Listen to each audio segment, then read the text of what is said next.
Thank you very much. I'd just like to start by thanking my sponsors, Dorothy Darling, Joe and Linda Galatovic, and Russell King. I'd like to thank Houston Person for cutting my speech short.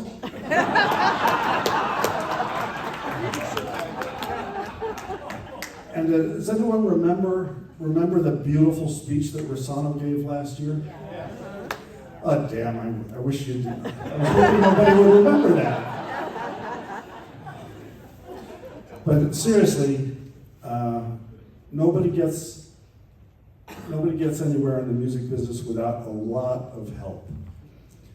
From the support of my parents, who taught me to love music, to the support of my beautiful wife, Ivana, sitting over there. My early saxophone teachers, my high school band directors who were great, my college professors, and a whole myriad of professional musicians who took me under their wing and showed me the ropes and gave me a career. Oliver Jackson took me on tours to Europe and yelled at me when I did anything wrong, which was all the time. Bucky Pizzarelli, Scott Hamilton, Warren Vacher. And I'd just like to tell you a quick story of one really beautiful example of that. John Pizzarelli, I met John Pizzarelli when I was in college. We started working together. And at one point he called me and said, you mind if we go in the studio?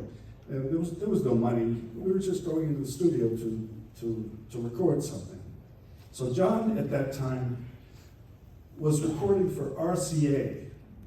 And RCA has a parent company, BMG, and BMG Japan would do their own records. So John brought us into the studio and we made a record. And he sent the tapes to Japan, to the producer, saying, this is the record I'd like to do next. And the producer said, yes, that's a great idea, let's do that, but I want to be there when you record it. So he flew from Japan, we re-recorded the whole thing, and it came out. I think it was called P.S. Mr. Cole. And so then a little while later, John called me again and said, let's go back into the studio. So we went back into the studio. This time, he didn't sing, he hardly took any solos, it was basically all me. So afterwards, I called him and I said, what was that all about? And he spent his own money for me to go in the studio, and he sent the tapes to Japan and said, this is the guy you need to record next.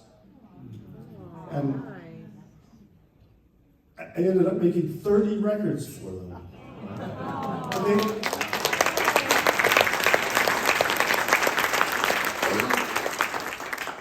And they had a lot of money, and so they would say, who do you want to record with? Hank Jones? Yeah, great, let's do Hank Jones. Ray Brown? Yeah, Ray Brown. Herb Ellis? Yeah, that's great. How about Tommy Flanagan? Yeah, let's do Tommy Flanagan. So I had just a dream career of people